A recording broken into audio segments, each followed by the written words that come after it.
Warga Perlis mohon perhatian set. Ada benda nak habaq ni.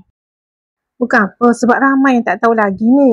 Ni Kak Ali nak tunjuk kat mana base SKV Perlis yang teraktif. Kita dekat Bintong aja. Belakang Taman Cuki, yang Taman Cina tu.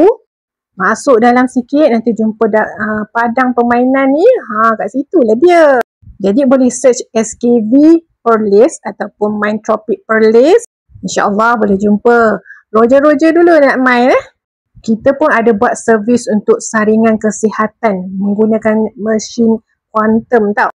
Dan juga siapa yang berminat untuk menjadi ejen SKV memang sangat-sangat dialukan. Memang kami tengah duk cari ni tim untuk Perlis ni.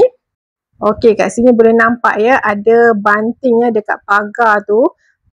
Jadi nak dapatkan produk SKV yang original, bolehlah hubungi kami SKV Perlis yang teraktif di sini. Okey? Terima kasih. Tolong share ya.